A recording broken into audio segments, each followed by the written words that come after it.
You can surely speak to your audience today, in my opinion. The crowd had been waiting for this moment all day. There was an excitement that seemed greater than that of a typical first-round encounter, and the stands were crammed to capacity. With their eyes fixed on the tunnel, thousands of voices rose in unison, singing her name and waving flags and phones. This applause was not courteous. This was a belief. It was pride.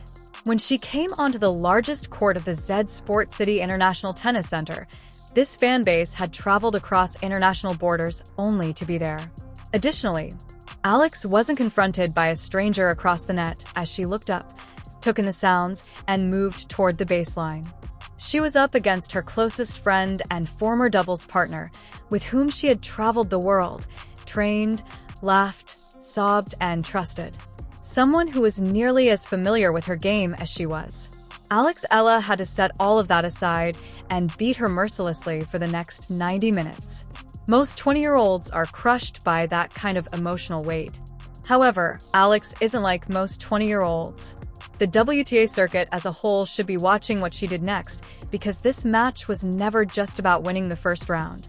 It was about identity, maturity, mental toughness, and the subtle metamorphosis of a rising star into a real threat. It was easy on paper.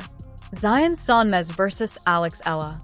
Although it was the first round, Alex had to endure one of the most emotionally taxing matches he could have been expected to play. It all changes when you confront a friend. Music, there is no emotional distance, no anonymity, and no simple switch that makes you act as though the person on the other side of the internet is unimportant. History is carried by every point. Every victor experiences a bit more pain. Each error feels more significant. Imagine attempting to ruin someone you truly care about. Someone with whom you have shared your ambitions, challenges, and journey. It goes beyond tennis. Mental warfare is what that is. Alex was prepared for it as he entered the court. From the opening ball, the atmosphere was electrifying. The stadium was packed with Filipino supporters, many of whom probably booked flights as soon as they saw Alex's name in the draw. They clapped, chanted, and pushed her forward as their voices reverberated through the stands. However, this crowd wasn't biased. There were also boisterous, prideful Turkish supporters who were equally passionate about Sonmez. The consequence was a heated, emotional atmosphere that felt more like a final than a first-round game because both players represent countries that fervently support their heroes. There was nothing left to watch after this match, which was the final one of the day under the lights. Everybody in the stadium was staring. Such pressure reveals your true self. This contest already had an advantage due to the backstory before the first serve was made. Alex entered the match with a perfect 2-0 record, and this was the third time these two players had met one another. In 2023, they met for the first time at the ITF W60 NG Open in France. A tough quarterfinal match in which Alex prevailed 7-6, 6-4 after edging a tense first set tiebreak. It was intellectually, physically, and competitively taxing. A completely different narrative emerged from their second encounter in the 2025 Lexus Eastbourne Open qualifications.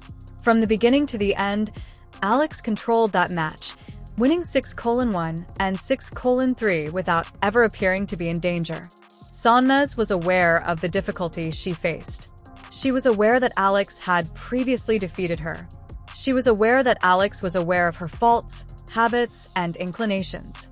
However, that did not make her a threat. She became desperate as a result. Additionally, desperate players might be quite risky. The timing of this match added to its allure. In the same week, both players had recently reached career-high rankings.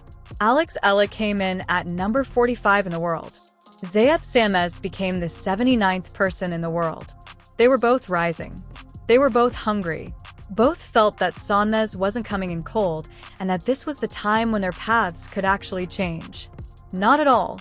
She had just made history at the Australian Open, reaching the third round and becoming the first Turkish woman ever to